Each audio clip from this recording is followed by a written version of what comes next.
todos bienvenidos al primer día de la semana de concienciación de los trastornos de la conducta alimentaria. No es por la comida.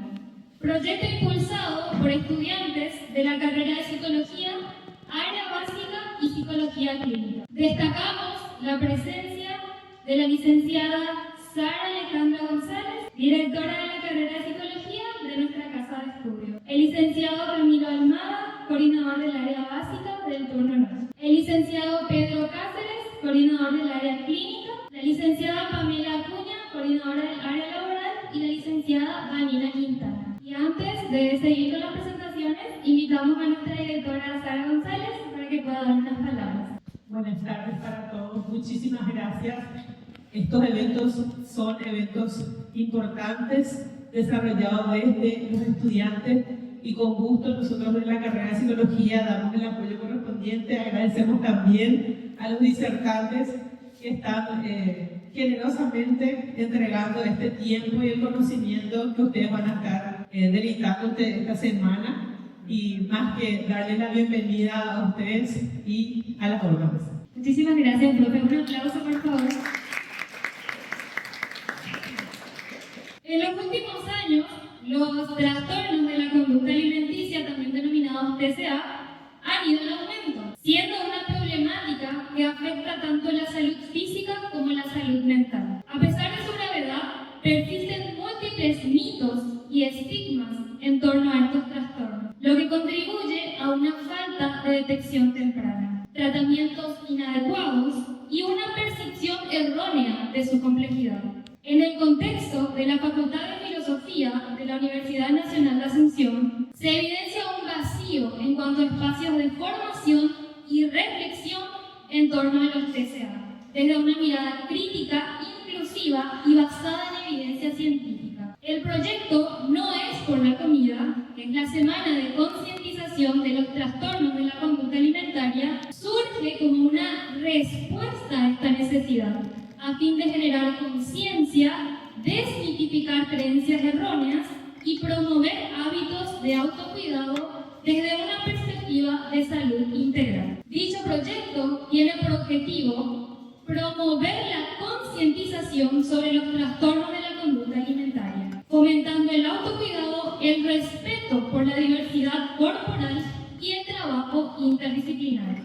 Este proyecto se lleva a cabo a través de un ciclo de charlas y actividades que se desarrollarán del 2 al 6 de junio, en el marco de la semana de concientización de los trastornos de la conducta alimentaria. Para ello vamos a dar inicio a esta jornada que lleva por título Comprendiendo los trastornos alimentarios más allá del cuerpo y la comida. Para ello vamos a conocer a nuestro disertante, el licenciado Juan Sosa. Un fuerte aplauso, por favor. Sí, antes de cederle la palabra al licenciado, voy a comentarles un poco acerca de él. Él es licenciado en Psicología, egresado de la Universidad Nacional de Villarrica del Espíritu Santo. Realizó una especialización en Psicología Clínica en la Universidad Nacional de Este. Tiene un diplomado en terapias psicológicas basadas en evidencia científica por Sensorium. Intervenciones psicoterapéuticas en trastornos de la conducta alimentaria en el Instituto de Psicoterapias Contextuales de Lima, Perú. Abordaje de los TCA y la desregulación emocional en la Fundación Validar de Córdoba, Argentina.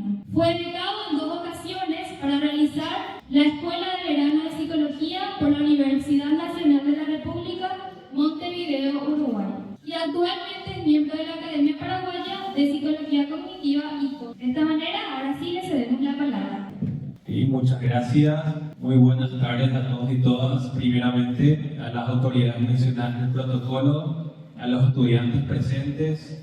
Para mí es un honor realmente poder venir hoy aquí a disertar. Yo soy de Villarrica, vengo de la ciudad de Villarrica, del departamento de Huayrá, y celebro realmente que este evento sea realizado porque realmente yo nunca escuché, ¿sí? Nunca escuché que se haya organizado una semana de concientización, ¿sí?, por el Día Mundial de Acción por los TCA. ¿Okay? Sí, escuché que se han hecho charlas en Paraguay acerca de ese tema, pero realmente no escuché que se haya hecho una semana entera, ¿sí? En relación a eso, así que eso tiene bastante mérito y les felicito a los organizadores por realizar eso.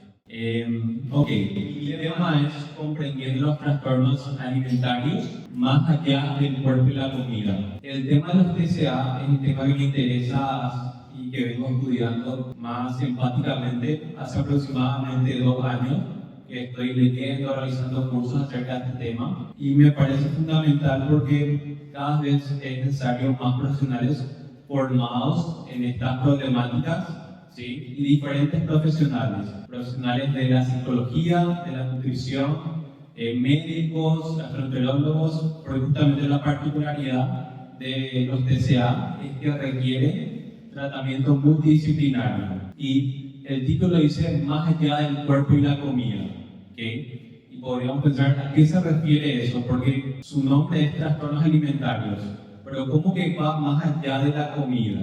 ¿Sí? Okay. Y la explicación a eso es lo siguiente, ¿sí? Muchas veces cuando se habla de problemas alimentarios o de problemas de trastornos de la conducta alimentaria, ¿sí? Se hace mucho énfasis en la comida, y es cierto, obviamente está relacionado, pero hay que entender que muchas veces la comida es una forma de expresar otros problemas que van más allá meramente de eso, ¿okay? ¿Por qué? Porque están relacionados, por ejemplo, con factores emocionales, ¿okay? Es común, y creo que todos en algún momento acá llegamos a utilizar la comida como una forma para poder lidiar con emociones displacenteras, ¿okay? Nos sentimos tristes, nos sentimos enojados, frustrados, y muchas veces recurrimos a la comida, ¿okay? Para lidiar con eso. Es un poco lo que se conoce como el comer emocional o la alimentación emocional, ¿sí? Que en este caso funciona por medio de un procedimiento, ¿sí? Que conductualmente hablando sería reforzamiento negativo, ¿sí?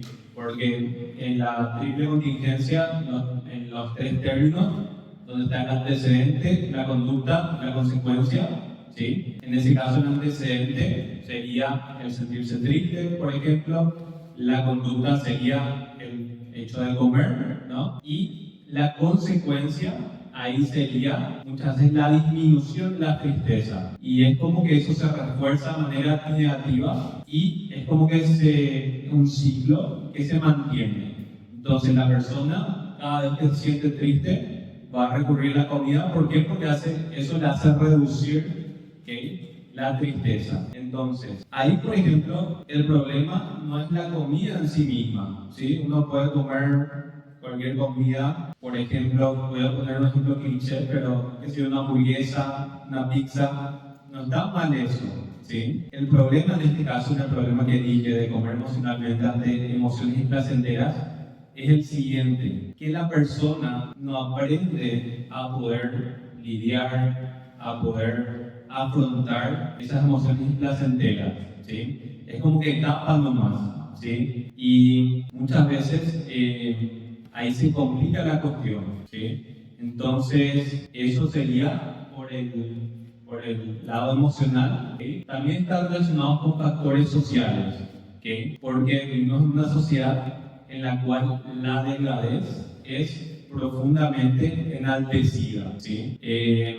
En las redes sociales existen muchos influencers muchas veces que promueven métodos, ¿sí? Para poder bajar de peso de manera mágica, en poco tiempo, de manera fácil, en teoría, pero a qué costo, ¿sí? Y realmente eso es así, es una cuestión a preguntarnos. Entonces, los problemas acerca del cuerpo y de la comida no son solo sobre eso, ¿sí? Muchas veces se relacionan con otros problemas que van más allá. Voy a comenzar definiendo un poco lo que son los trastornos alimentarios, ¿sí? Que obviamente va a haber muchas definiciones para esto, pero escogí 2 que particularmente me parecen bastante oportunos. Que el primer concepto es del DSM-5, ¿sí? El último manual diagnóstico publicado. Bueno, sí también el DSM-5 revisado, pero no se utiliza todavía mucho el DSM-5, que lo define de la siguiente manera. Son alteraciones severas en la ingesta de los alimentos. Y ahí marqué severas porque justamente esa es una característica, ¿sí?, de los trastornos alimentarios. Suelen ser problemas complejos que se suelen presentar en comorbilidad con otros trastornos. ¿Okay? Observamos personas que presentan patrones distorsionados del acto de comer y que se caracterizan ya sea por comer en exceso, ¿sí?, o por dejar de comer, ¿sí? Y todo esto en respuesta, ¿sí?, a un estímulo, a un impulso psíquico. ¿Okay? Esa es la definición entonces que da el DSM-5 acerca de lo que son los trastornos alimentarios. Luego hay una definición de Christopher Faber, que es un autor muy importante en el ámbito de los trastornos alimentarios. Y ojito acá, porque lo vamos a jugar un juego entre todos y tengan que prestar atención a esta parte porque probablemente salga. Christopher Faber es el creador de lo que sería la terapia cognitivo-conductual mejorada para los trastornos alimentarios, ¿sí? Es un tratamiento transdiagnóstico que es propuesto por él,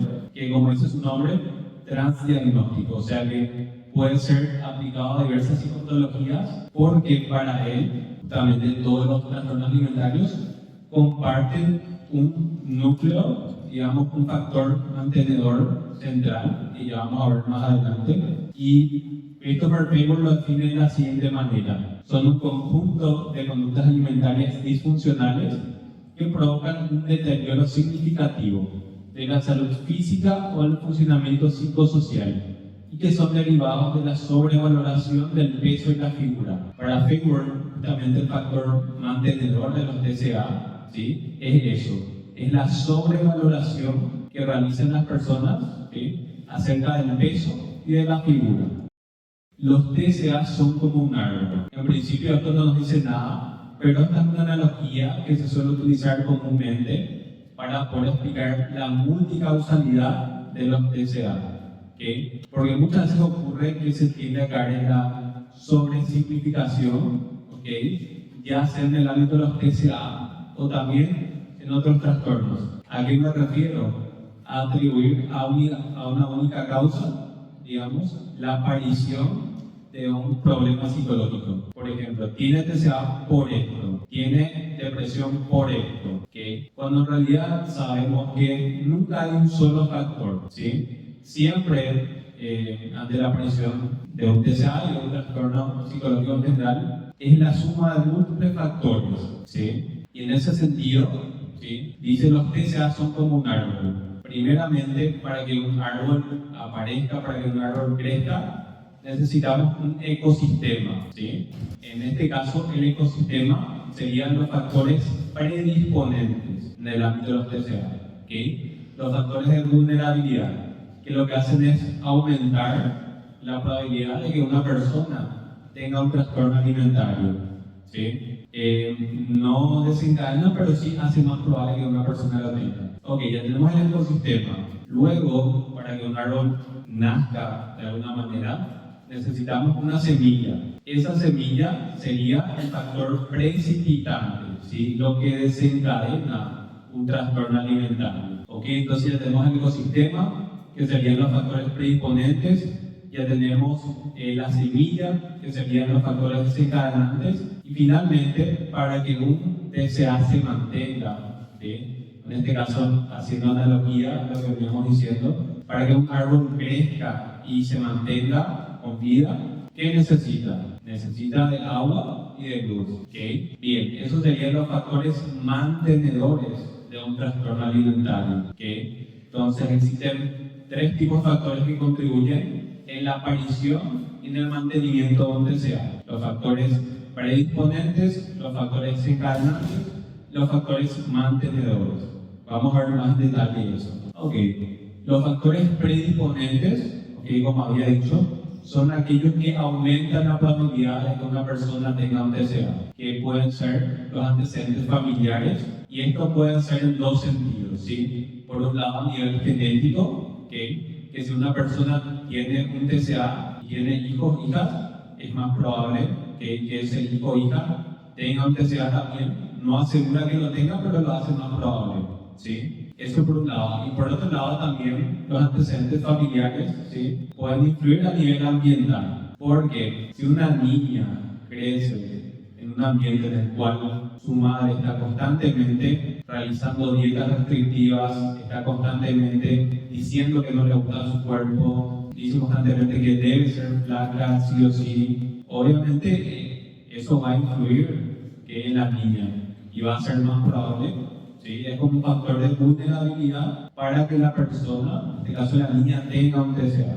Luego están otros problemas de salud mental que en psicontología sabemos que la comorbilidad, que es la presencia de dos o más trastornos al mismo tiempo, ¿sí? La comorbilidad es la regla y no la excepción. Muchas veces en los casos clínicos, muchas veces que leemos los libros o que se nos presentan en clase, ¿sí? Presenta un paciente X que tiene un trastorno, el tratamiento se hace perfectamente, sale todo bien, ¿okay? Pero muchas veces en realidad eso no es así, porque la mayoría de los casos se presentan en comorbilidad, ¿okay? Entonces, tener un problema psicológico aumenta la probabilidad de tener otro problema psicológico, ¿sí? Y esto se aplica a los TCA también. El realizar dietas, y esto realizar dietas puede estar presente en los factores predisponentes, en los factores precipitantes y en los factores mantenedores, ¿sí? Es uno de los factores de riesgo más grandes para desarrollar un TCA.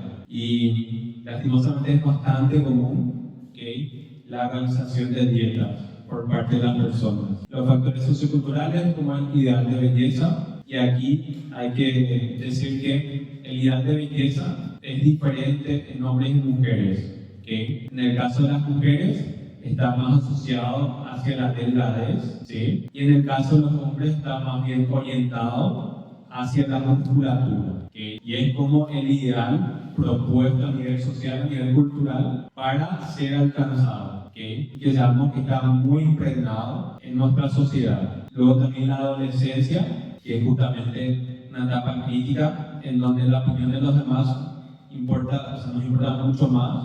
Entonces, tanto la adolescencia como también realmente el hecho de ser mujer, porque las estadísticas indican que los TCA son más frecuentes en mujeres, es un factor predisponente también. Bueno, esos serían los factores predisponentes. Luego están los factores precipitantes, que serían como los gatillantes, ¿okay? Los que en un contexto vulnerable, ¿sí? Hacen que aparezca un TCA, ¿okay? Y es como que los factores predisponentes y los factores desencadenantes se juntan y ahí aparece un TCA, ¿okay? Esos serían las crisis y estresores propios de la edad, cambios vitales en la vida de la persona, por ejemplo, el pasar de la adolescencia a la adultez, por ejemplo, un divorcio, el emigrar o el mudarse a otra ciudad para estudiar. Son cambios, digamos, importantes en la vida de las personas que en un contexto vulnerable pueden llegar a desencadenar un TCA. Las dietas restrictivas, como había mencionado también, y eso entonces serían los factores desencadenantes. Luego están los factores de mantenimiento, ¿okay? Que unidos a estos dos factores, ¿sí? Hacen que un TCA se mantenga, que sería primeramente el círculo de restricción de atracón, vómito, y este círculo de restricción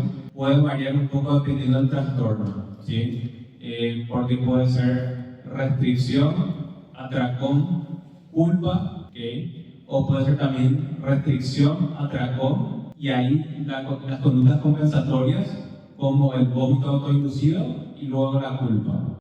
Bien, estas son algunas estadísticas acerca de los trastornos alimentarios para poder dimensionar la gravedad de lo que estamos hablando, ¿sí? Los TCA son más frecuentes en mujeres que en hombres. Las estadísticas muestran que de cada 10 casos de TCA, 9 son mujeres y 1 hombre, ¿sí? Igual hay que aclarar que esto es general, acerca de los trastornos alimentarios en general, porque luego si hacemos la subdivisión de las estadísticas por cada trastorno, ahí puede variar, ¿sí? Porque, por ejemplo, en la anorexia nerviosa y en la bulimia nerviosa, ese porcentaje, ¿sí? Esas proporciones se mantienen, o sea, de cada 10 casos, 9 son mujeres. Pero, por ejemplo, en el trastorno por atracón, que es un TCA muy conocido también, ahí llamativamente las estadísticas se igualan. El 50% de los casos son de mujeres y los otros 50 son de los hombres, ¿ok? Y uno podría preguntarse por qué ocurre eso, ¿sí? Y una posible respuesta sería que tanto la anorexia como la bulimia está presente el elemento como un criterio de diagnóstico, el tema de la insatisfacción corporal, ¿ok? Cosa que en el trastorno por atracón no está presente, ¿sí? Entonces se hipotetiza que debido a eso, ¿okay?, podría haber esta disparidad en cuanto a porcentaje entre unos trastornos y otros. A nivel mundial, el número de casos de TCA se ha duplicado. Esto es, desde 2000 hasta 2018, el porcentaje se ha duplicado. Pasó del 3,4, perdón, a 7,8. ¿Okay? Entonces, estos trastornos cada vez van en aumento. Por eso es que es necesario hacer concientización acerca de estas problemáticas. La anorexia nerviosa es un trastorno mental con mayor tasa de mortalidad. Esto es una estadística real y bastante triste, la verdad, que entre todos los diagnósticos que hay en el DSM, que hay muchísimos, más de 500, la anorexia nerviosa, ¿sí?, es el problema psicológico que más tasa de muertes presenta, ¿sí? Y muchas veces se puede dar tanto por suicidio como también por inanición, porque justamente la anorexia nerviosa se da la característica de que se da un peso muy bajo, ¿okay?, lo cual obviamente es bastante peligroso para la vida y para la salud de la persona. Y también que cada 52 minutos, y esta es una estadística que solo en Estados Unidos,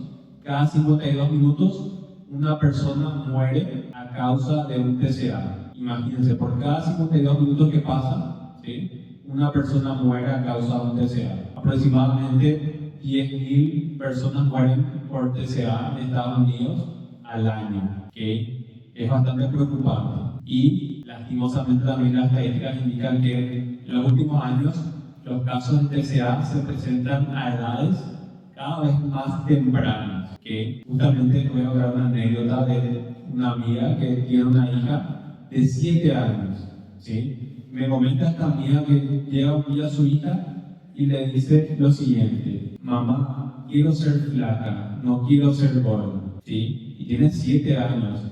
Imagínense cómo culturalmente ya a esa edad tiene impregnada el ideal de belleza y la delgadez. Por eso es muy importante hablar de estos temas. Bien, ahora voy a estar hablando un poco acerca de los trastornos alimentarios, tanto los que son muy conocidos, porque si generalmente se habla solo de la anorexia nerviosa, bulimia nerviosa y trastorno por atracón, ¿sí? Y es como que si no existieran los otros trastornos alimentarios, pero en realidad sí existen, y porque no se hable no significa que sean menos frecuentes. Y lo vamos a ver otra vez de casos para entender mejor, ¿sí? Vamos a ver primeramente, estos son casos ficticios, ¿ok?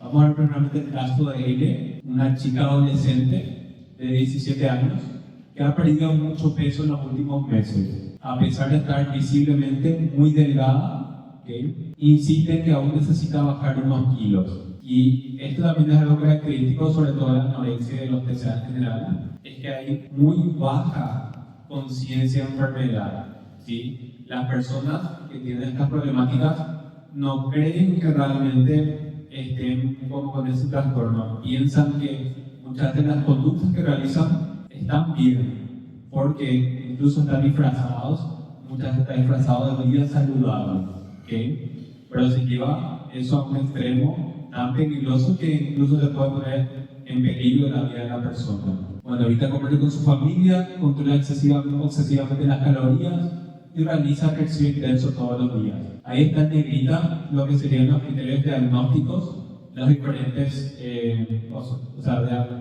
la anorexia nerviosa específicamente. Dice, tiene miedo intenso de subir de peso y se percibe con sobrepeso cuando se mira al espejo, aunque su peso está muy por debajo del rango saludable, ¿sí? También un criterio diagnóstico de la anorexia nerviosa sería la distorsión corporal, en donde la persona, aunque esté visiblemente delgada, literalmente se ve más grande de lo que es. Porque esto sería entonces la anorexia nerviosa, que es un TCA que se caracteriza por la restricción de la ingesta alimentaria.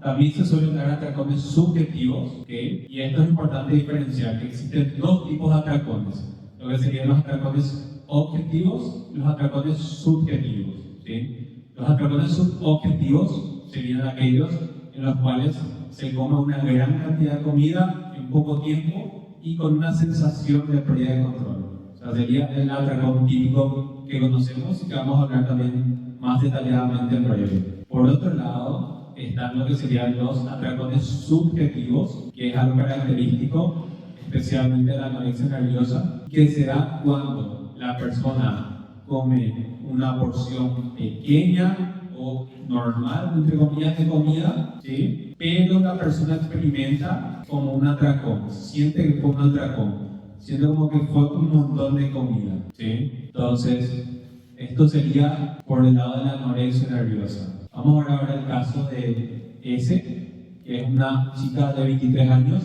quien alterna periodos de dieta estricta y episodios en los que come grandes cantidades de comida en poco tiempo, sintiendo que no puede parar. ¿Okay? Esto es lo que se llama un atracón propiamente. Luego estos atracones se provoca el vómito o toma laxante para compensar lo que comió. Estas serían las conductas compensatorias que son características de la bulimia nerviosa. Se siente avergonzada y angustiada después de cada episodio. Su peso se mantiene dentro del rango normal. Y justamente en el caso de la bulimia nerviosa, las personas generalmente tienen un peso normal, entre comillas, según el IMC, o sobrepeso, ¿sí? Y dentro, capaz que seguro que las nutricionistas que van a estar exponiendo en los próximos días van a hablar de ese tema. Pero hay muchas críticas al IMC, a la utilización del IMC, como medida única, ¿sí? Para determinar la salud de una persona, ¿okay? Porque, como vemos, ya sea anorexia nerviosa o bulimia nerviosa, una persona puede estar en un peso normal, entre comillas, o puede estar delgada, lo cual se podría pensar que está sana, ¿okay? Pero puede tener un TCA, por ejemplo, y puede estar profundamente enfermo. ¿Okay? Entonces, el peso no es un determinante de la salud de la persona, en absoluto. ¿Okay? Esto es lo que sería entonces la bulimia nerviosa. Esta es la descripción que hace el DSM-5 en cuanto a criterios diagnósticos y cómo define el atracón también, que sería una ingestión en un periodo determinado de tiempo. El DSM pone un rango de 2 horas como máximo, ¿okay? En la cual se consume una gran cantidad de comida, y esto es fundamental también. El tema de la sensación de falta de control, ¿okay? Porque los atracones, ¿sí? Todos en algún momento nos hemos dado atracones de comida, ¿okay? Pero cuando se vuelve un problema, también la diferencia radica en la frecuencia, que digamos personas que no tienen un TCA se da de manera esporádica, de manera espacial en el tiempo, pero justamente para que sea, muchas veces también esto se da de manera voluntaria, o sea, cuando uno quiere comer la cantidad de comida come,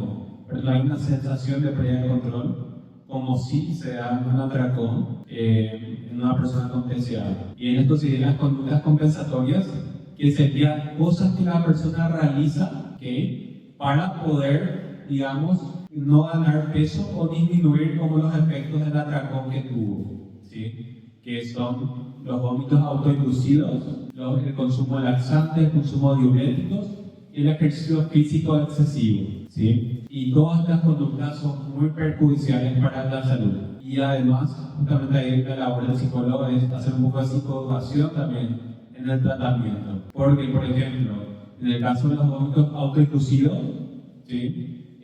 Se sabe que cuando una persona tiene un atracón y posteriormente se provoca el vómito, solo elimina la mitad de las calorías ingeridas, ¿okay? Entonces, podríamos decir que ni siquiera es efectivo el método compensatorio que se realiza, aparte de ser muy, muy dañino para la salud de la persona. ¿Okay? Y para poder entender mejor, ¿sí? Cómo sería un ejemplo de una alimentación en un día normal de una persona con bulimia nerviosa, acá tenemos un autorregistro que fue extraído de un libro, que sería como la alimentación en un día normal de una persona con bulimia nerviosa. Vamos a ver cómo es. Bueno, este es un autorregistro que se le suele dar a los pacientes para poder saber qué es lo que comen, a qué hora, los detalles, el contexto en el cual comen lo que comen.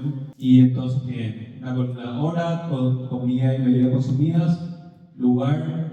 Este asterisco significa, y la persona marcaría el caso que considere que la cantidad de comida ingerida es bastante importante, ¿sí? BL significa el vómito o uso de laxantes, y el contexto de comentarios, ahí se le agrega en qué contexto se produjo esa comida y algunos comentarios. Vamos a ver un poco cómo se dio este día. Ok, a las 6:30 esta persona consumió café y un vaso de agua en el dormitorio, ¿sí? Menciona el contexto, noche de insomnio, sensación de gordura. Ok. Posteriormente a las 11:45 consumió café y 2 vasos de agua. En la sala personal, en su trabajo, y el comentario que hace en relación a eso es: hoy no me daré un atracón. Empiezo a sentir hambre y tomo un vaso extra de agua. Posteriormente, a las 2:15 de la siesta, toma media botella de Coca-Cola Light y media doble. En el trabajo también, y el comentario que realiza acerca de eso es: oh, ¿por qué siempre tienen donuts? Solo he tomado medio, así que no pasa nada. ¿Okay? A las 15:30 consume 4 donuts en el baño de su trabajo. Lo considera esta cantidad, ¿sí? Una cantidad excesiva, por eso es que marca el asterisco aquí. No se producen vómitos ni uso de laxantes. Y el comentario es: ¿por qué actúa así? No he podido contenerme, pero no quería que nadie me viera. Me siento horrible y gorda.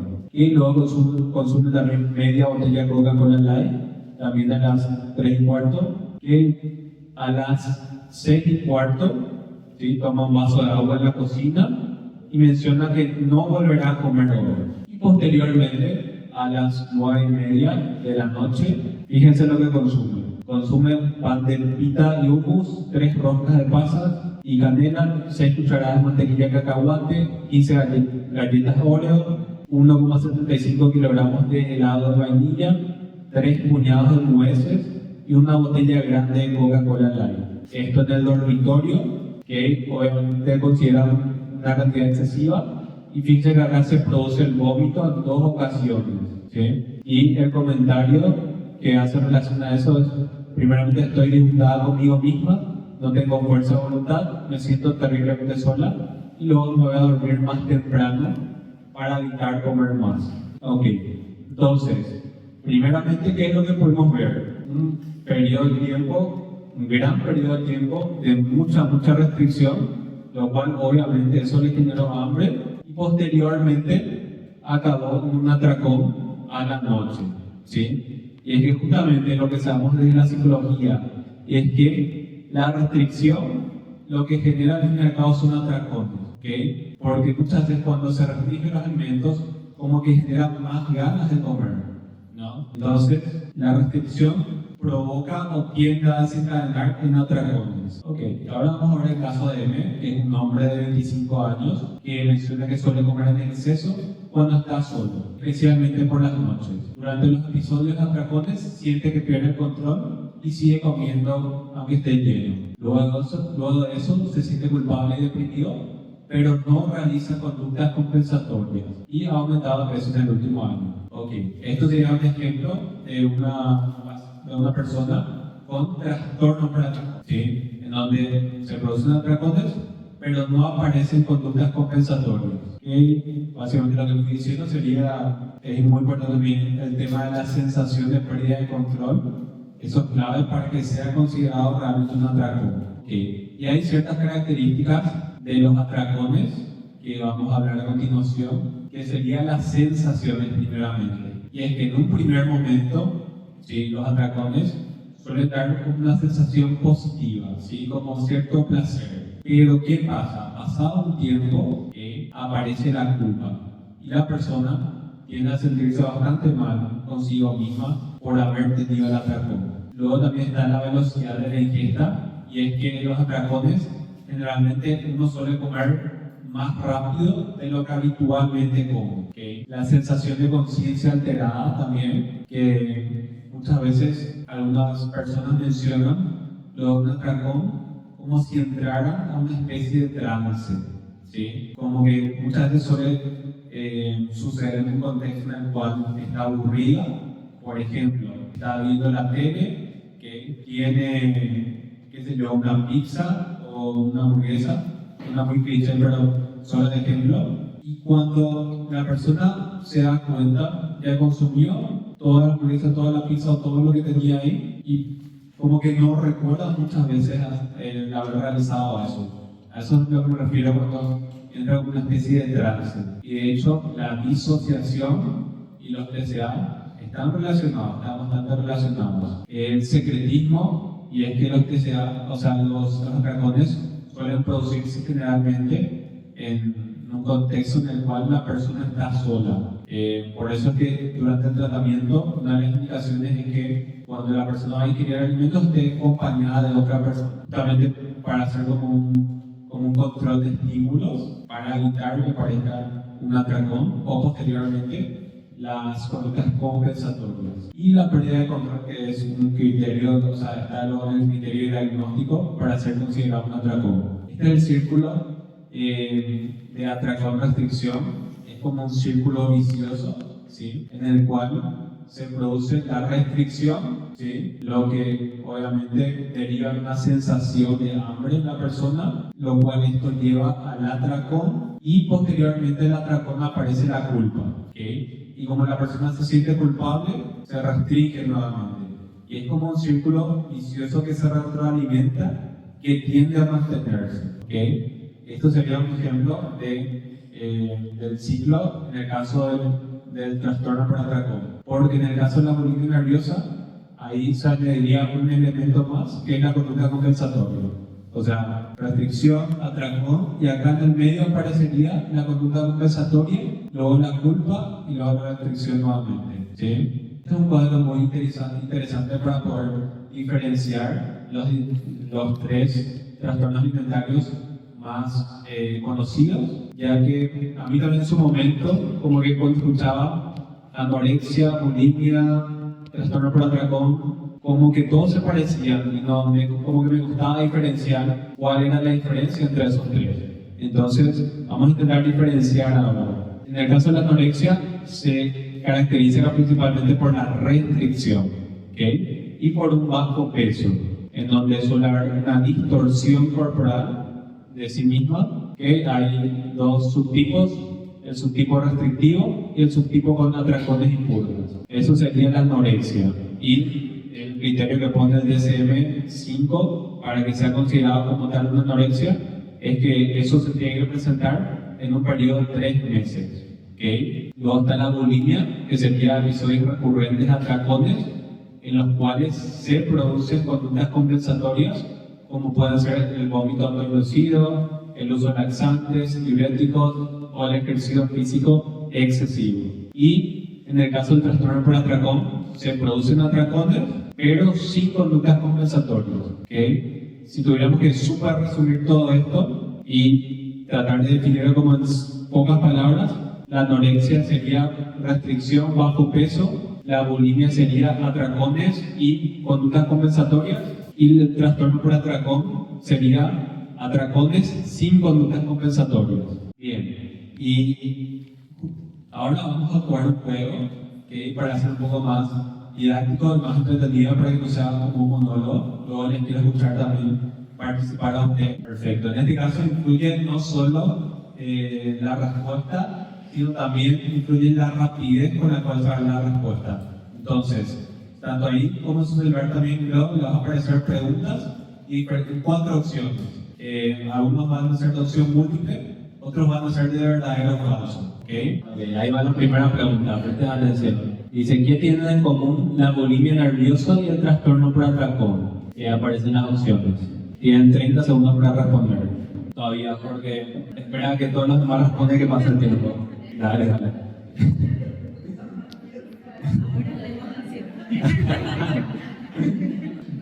Y ahí van, casi todos ya están respondiendo. Okay. En este caso, la respuesta correcta es que en ambos hay atracones. La mayoría respondió correctamente, así que perfecto. A ver, ahora hay que apretar Enter. Va a tirar una tabla de cómo... Okay, acá incluye en este caso también la velocidad con la cual se responde. Okay, vamos con la segunda pregunta. Ahí va la siguiente pregunta. Dice, los hombres no pueden desarrollar un TCA, solo las mujeres. ¿Eso es verdadero o eso es falso? Ahí rapidísimo respondieron todos. Y ahora hay que esperar a que pasen 15 segundos para poder dar la respuesta correcta.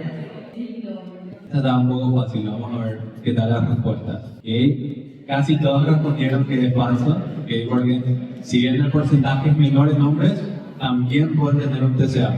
Super. Ahí creo que con el top 10 nada más y el top 10 nada más. Y ok, ahí va. Vamos con la tercera pregunta ahora. Que dice, ¿quién fue el creador de la terapia cognitivo-conductual mejorada para la TCA? Que había mencionado.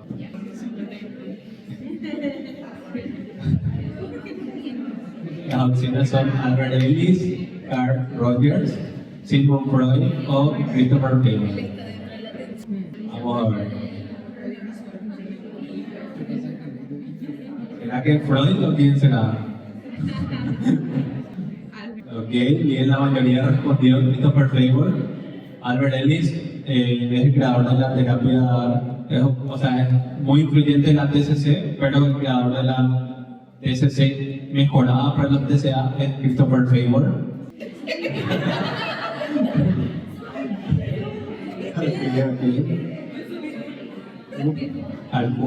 Alfonso se está peleando ahí en los primeros lugares.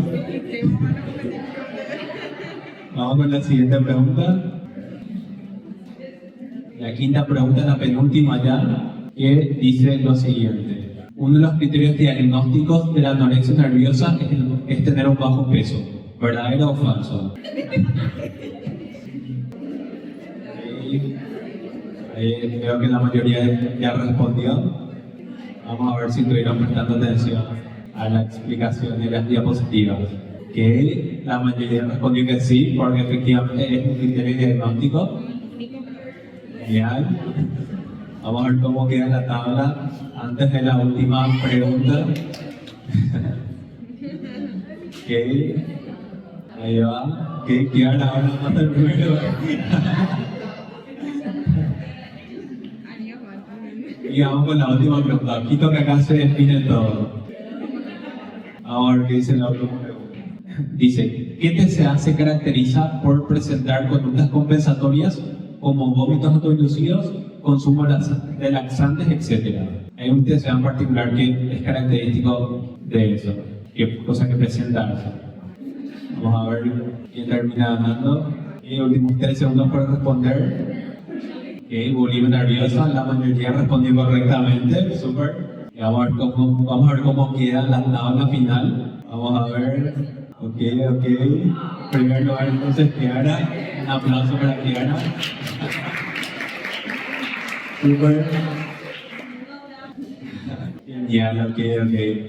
Me interesa mucho también el tema de la gamificación, por eso que justamente me sirve como un feedback para ver si puedo entender lo que fui diciendo.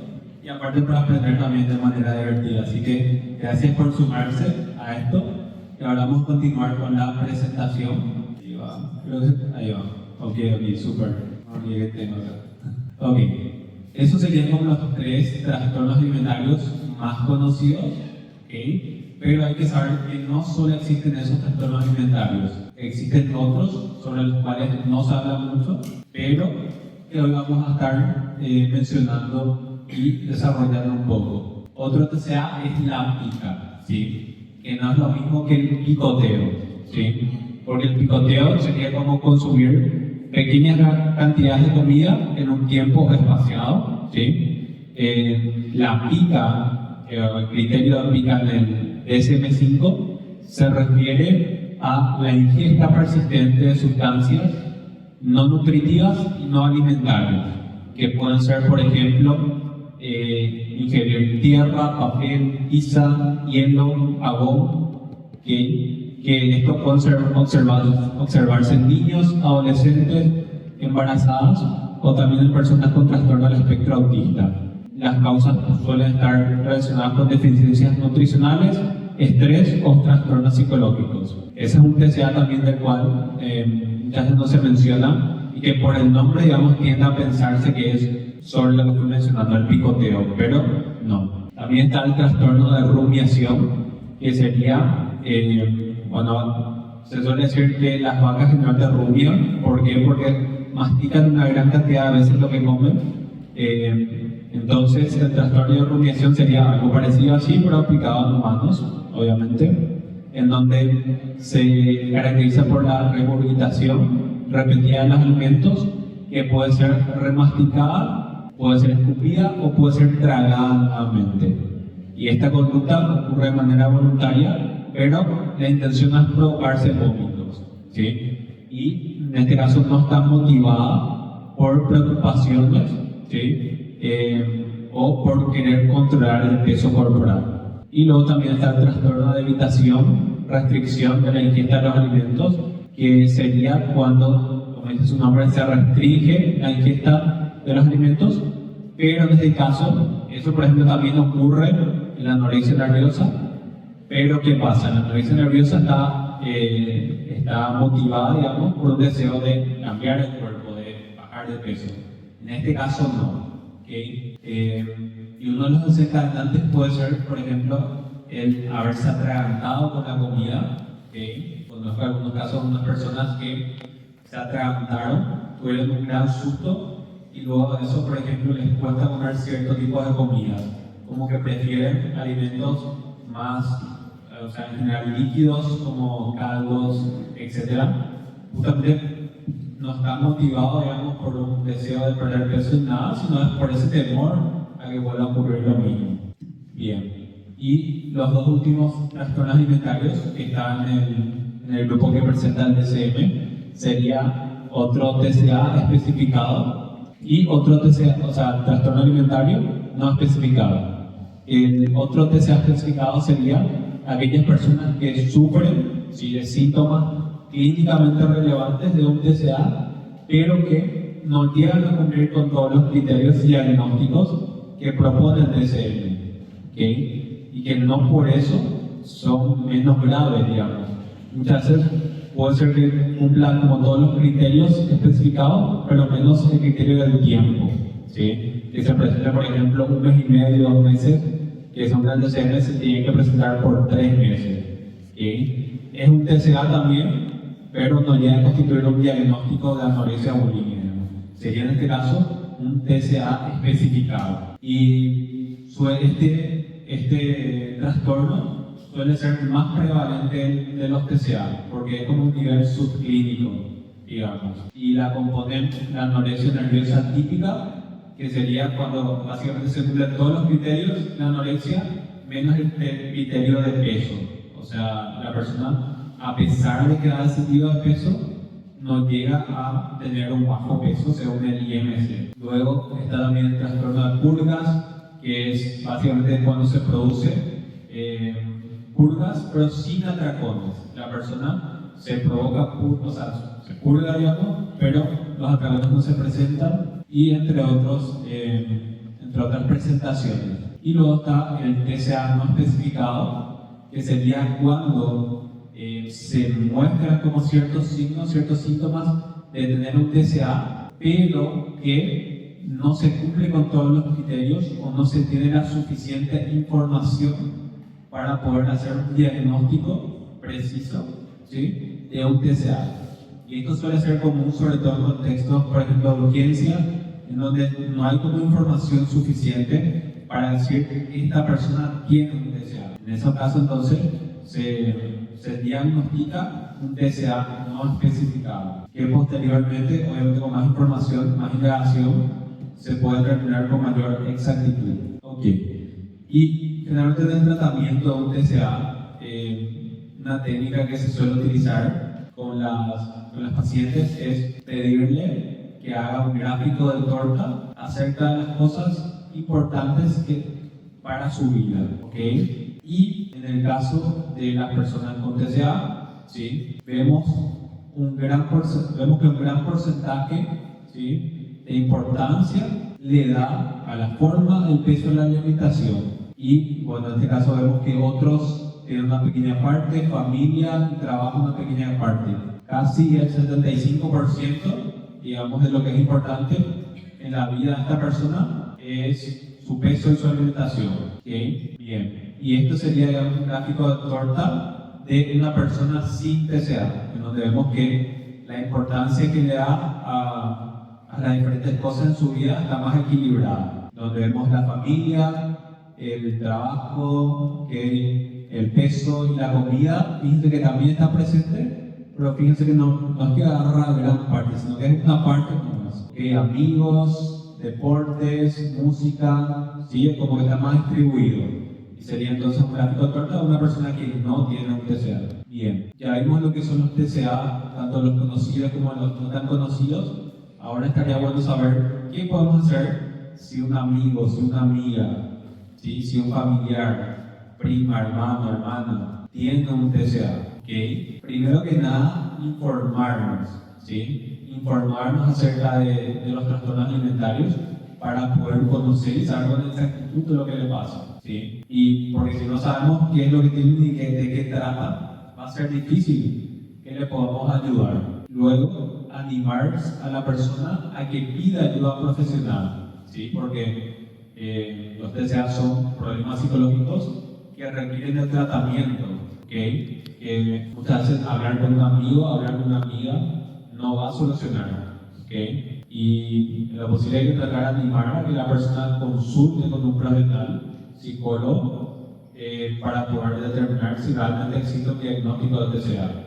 Luego también escuchar a la persona y mostrarse comprensiva con la situación, porque muchas veces suele decir como que los TCA son modas, ¿sí? O que la persona tiene un TCA porque quiere, ¿sí? Y sabemos que eso no es así, que ocurre en un contexto complejo en el cual se unen ciertos factores y finalmente la persona llega a tener. También evitar el control asfixiante de la persona, y esto es una analogía que hay en un libro muy interesante, es la siguiente, que muchas veces ayudar a una persona es como agarrar un jabón. ¿Por qué? Porque si agarramos el jabón con mucha fuerza, ¿qué pasa? El jabón va a salir disparado. Y también si lo agarramos con suficiente firmeza, el jabón se va a deslizar y va a caer.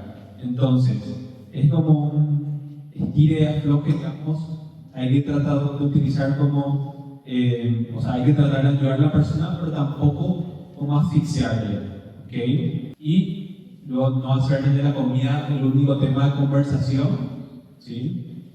Porque esto obviamente genera malestar a las personas con TCA, sobre todo cuando toda la conversación gira en torno a la comida, ¿okay? Y muchas veces suele ocurrir que en juntada de amigas, amigos, un tema común es la comida o el peso, ¿sí?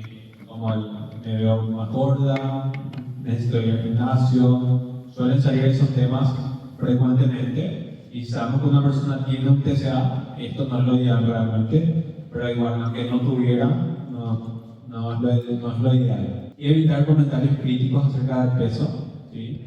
Y esto hay que saber que el cuerpo ajeno no se opina, ¿okay? Nunca se sabe por lo que está pasando la otra persona, y aparte esa persona más que nadie, ¿sí?, es consciente del peso, no hace falta que otra persona le diga, ¿sí?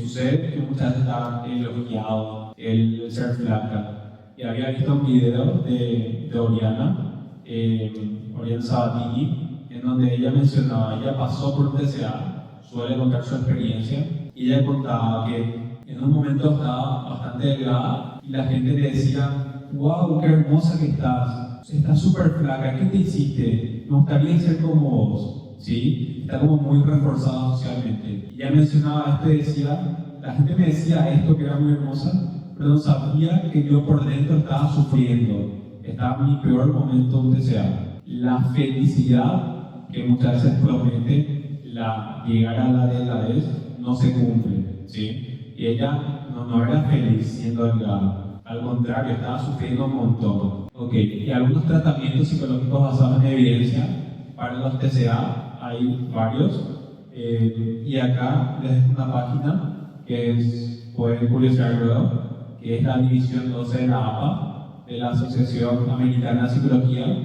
que presenta los tratamientos que han mostrado evidencia para los diferentes trastornos. Y no solamente para los TCA, sino para todos los trastornos o todos los problemas psicológicos. ¿Sí? Es una muy buena guía para poder determinar qué tratamiento utilizar, porque obviamente es mejor siempre escoger el que más evidencia presenta. Y algunos de ellos son la terapia cognitivo-conductual mejorada para la anorexia nerviosa, la terapia Mouse-Day, también basada en la familia para la anorexia nerviosa. Esto se suele utilizar sobre todo en adolescentes muchas veces.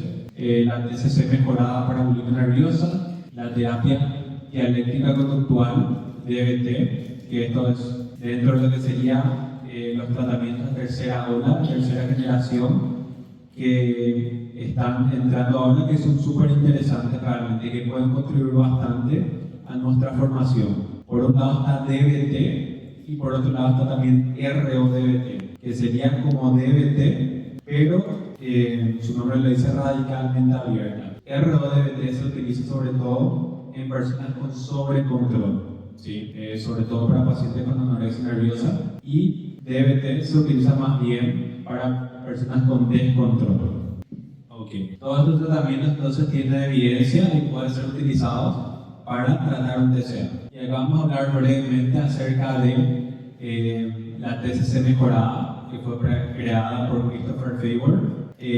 Tiene una visión transdiagnóstica, dice, o sea que se aplica a todos los TCA, en donde menciona Faber que todos los TCA comparten una psicopatología común, que es esto que decíamos, que es la sobrevaloración del peso de la figura, ¿sí? Y que fue diseñado para ser aplicado en adultos de ambos sexos que no tengan un bajo peso. O sea que en este caso no se recomienda tanto en anorexia nerviosa. Se puede utilizar, pero no es tan recomendable. Y esto es algo también muy interesante de mencionar, que muchas veces es bastante común que una persona le ocurra lo siguiente, ¿sí? Porque los TCA se dividen en el DCM en varios, lo que vimos, pero principalmente en anorexia, bulimia y trastorno por atracón, ¿no? Son como los más conocidos. Pero aparecen como, digamos, diagnósticos diferentes. ¿Qué pasa? Que muchas veces los casos desafían al DCM. ¿Por qué? Porque las personas en diferentes etapas y momentos de su vida pasan por varios trastornos alimentarios. ¿A qué me refiero? A que una persona, por ejemplo, empieza dietas restrictivas, se restringe la comida, lo cual le lleva a un bajo peso, y en un determinado momento la persona cumple con los criterios para ser diagnosticada con anorexia nerviosa. Ok, pasado un tiempo, esa persona, ¿sí?, empieza a tener atracones, los atracones objetivos serían, empieza a tener conductas compensatorias, ¿okay?, sube de peso y se marcaría dentro de lo que sería una bulimia nerviosa. ¿Okay? Luego de un tiempo, esta persona sigue presentando atracones, pero deja de realizar conductas compensatorias. Entonces se marcaría lo que sería un trastorno por atracón. ¿Okay? Entonces, lo que propone Faber es que muchas veces los pacientes o las personas que tienen un TCA como que van migrando de un TCA a otro.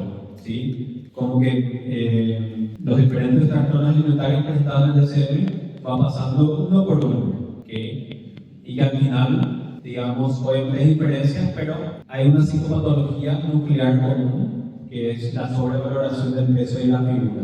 Y acá presento brevemente nomás las etapas de la TCC mejorada, que en inglés es CBT, que sería primeramente la etapa 1, en donde se realizan 7 sesiones con los siguientes objetivos.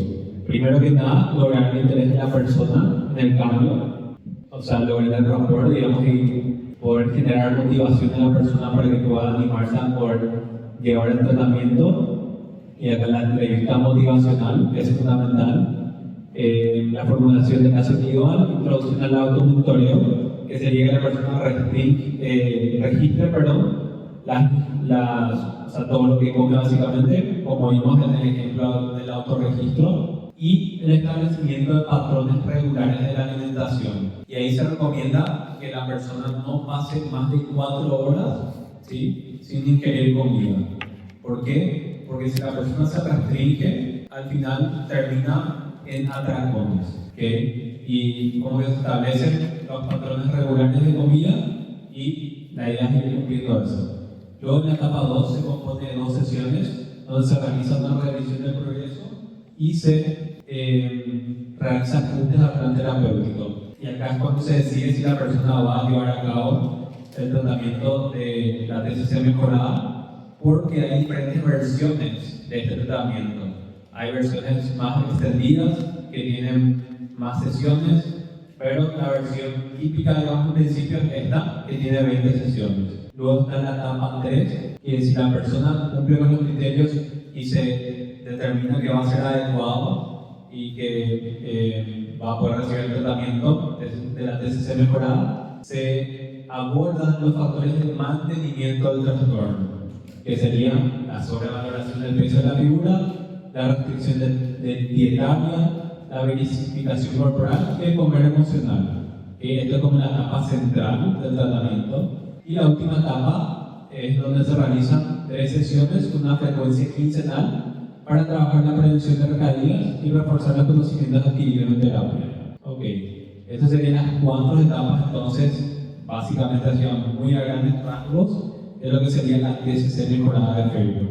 Ok, y para ir finalizando, me gustaría terminar con esta frase, justamente de Christopher Faber, que él dice lo siguiente: los trastornos alimentarios son en esencia trastornos cognitivos. ¿A qué se refiere esto?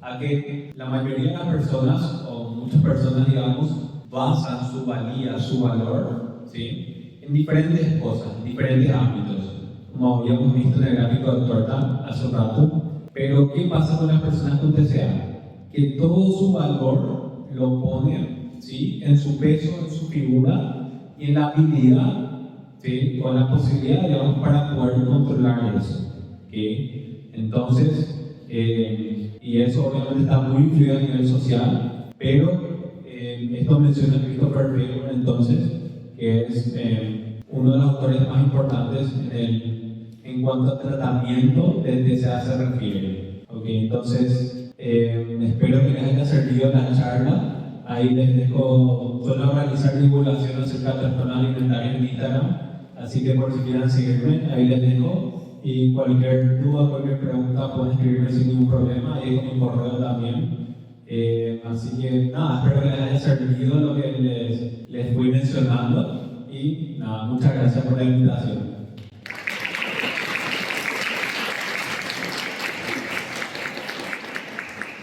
Muchísimas gracias al profesor licenciado Juan Sosa. Creo que todos estamos más que seguros que vamos a salir de acá con un nuevo aprendizaje. Y antes de pasar a la entrega del certificado, queremos habilitar un pequeño espacio de preguntas y respuestas en el caso de que les haya quedado alguna duda o tengan alguna consulta o aclaración que quieran realizar. Queda abierto el espacio. Pueden alzar la mano o como prefieran. Buenas noches.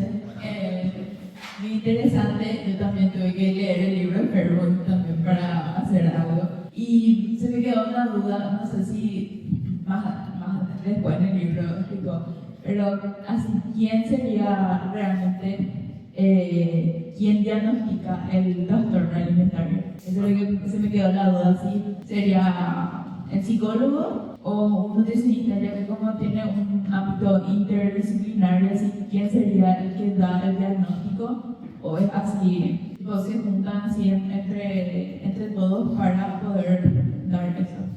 Muchas gracias. Muchas gracias por la pregunta.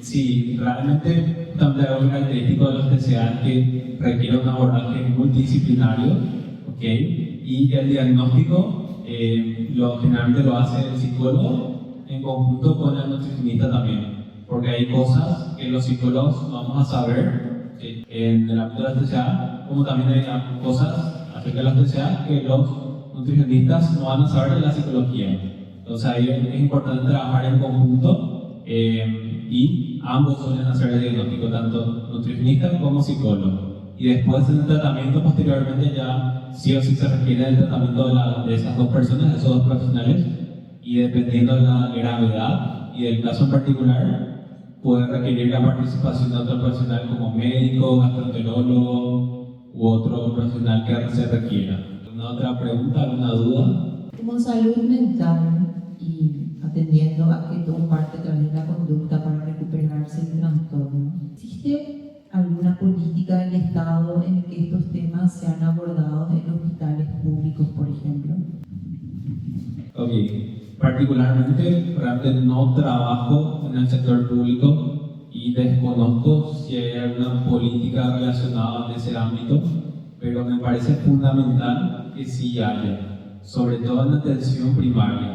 Y es fundamental que todos los profesionales estén capacitados para poder detectar posibles casos de TCA, incluso los médicos, por ejemplo, porque los médicos también pueden contribuir a detectar un caso de TCA. Sería genial que no pase desapercibido para esos profesionales un caso así, ¿sí? O sea, de repente una persona vaya a consulta, sería genial que todos los profesionales estén formados en ese ámbito, pero realmente desconozco, creería que no, pero desconozco realmente si hay una política del Estado. Ojalá que sí haya. ¿Alguna otra duda o consulta?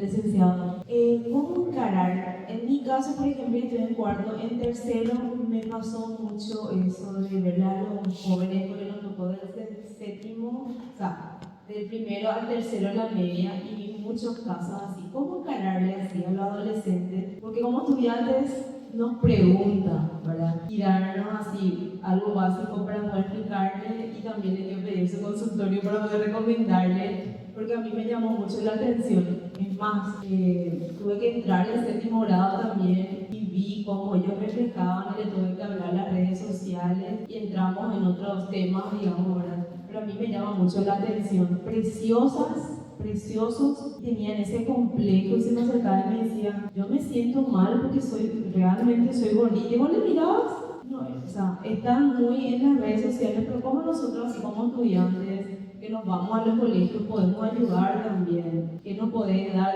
tips también para poder decir, que hay compañeros acá que van a hacer también su familia en los colegios, y darnos unos tips también para poder ayudar. Muchas gracias por la pregunta. Y realmente es un problema muy complejo a nivel social, es un problema enorme.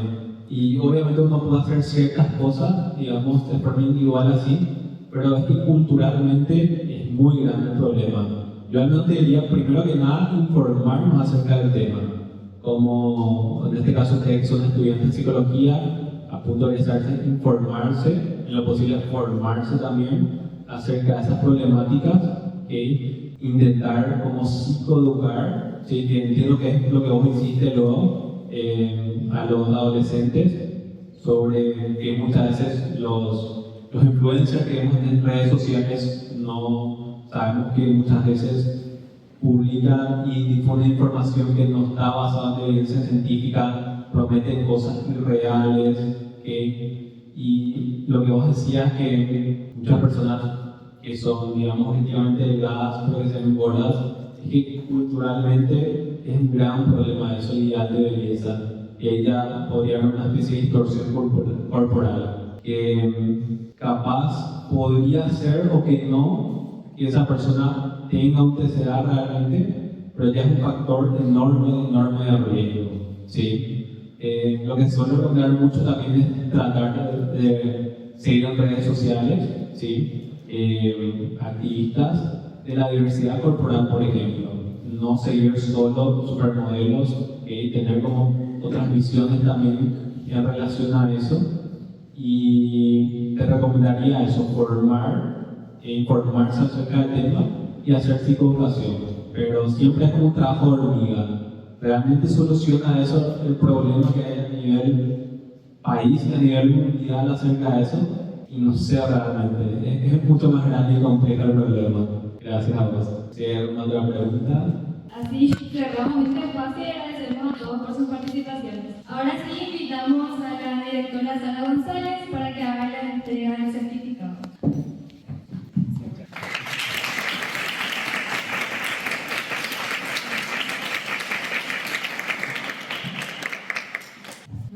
De esta forma, damos por concluida la charla del día de hoy, titulada Comprendiendo los trastornos alimentarios más allá del cuerpo y la comida. Agradecemos la presencia de cada uno, la sabiduría del licenciado Juan Sosa, y agradecemos también la participación de cada uno de ustedes que se han quedado hasta el final. Tengan un buen resto de jornada.